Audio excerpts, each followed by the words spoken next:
hyenas. Renowned for their brutal, scavenging ways, hyenas can weigh twice as much as an adult wolf. And that's why what Kevin Richardson does is all the more surprising. Kevin has worked with large predators for most of his adult life, but a few years ago, he set up his own private reserve so that he could fully integrate himself into this clan of hyenas. He did this to study their behavior and change people's perceptions of what is a much feared animal. The hyenas live in a large enclosure, but they're far from tame.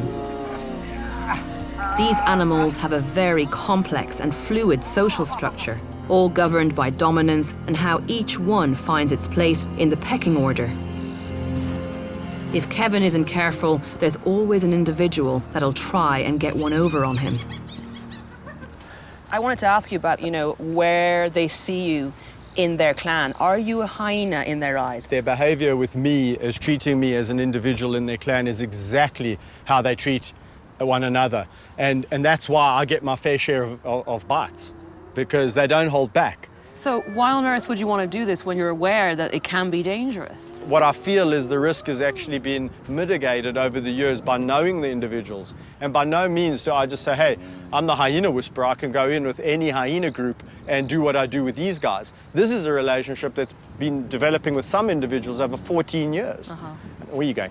No, you're not going there. Don't leave him, yes. Sit down. Yes, you Stay for the camera. Yes, look at that. See, now that's just ridiculous. Look at that teddy bear. I mean, come on, it's like if you're behaving with him like if he's a dog, Well, listen, once all the energy dissipates, and once they're okay with you guys, and they know they've smelt you out, and they see that you're not a threat, and they calm down.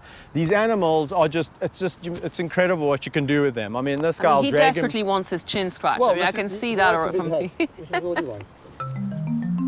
Kevin has worked very hard to earn the hyena's trust, and it allows him to play with them in a way I never thought was possible. But even this time spent playing together gives him a chance to learn about their social structure and how he can maintain his position within it. Okay, so, I mean, all this kind of thing that I'm doing here is asserting my dominance. So it does look like play, but he's also feeling that I'm not submitting to something he does, and that I'm actually playing with him in a dominant way.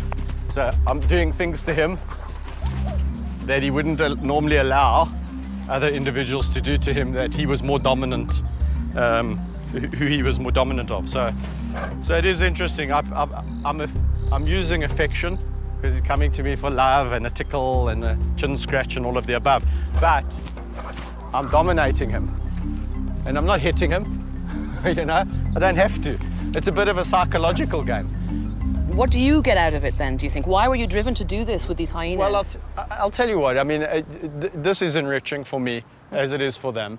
I mean, the fact that I'm tickling this hyena on his chin and I'm using him as a resting post. It's bonkers, Kevin. Yeah, it's awesome. I mean, don't get me wrong. I still get a kick out of seeing my buddies. However, the other thing that I really hope it does is it shows people a different side of them. And hopefully people watching a program like this would go away and say, you know what? I never knew hyenas were like that. I actually like them. They're actually very similar to my dog in a way. Kevin has an extraordinary relationship with these hyenas. By combining his knowledge of each individual and their position in the hierarchy, and with his ability to assert his dominance where needed, it seems that Kevin has truly become one of the gang. And in doing so, he's proving that hyenas are not as intimidating as many people would have you believe.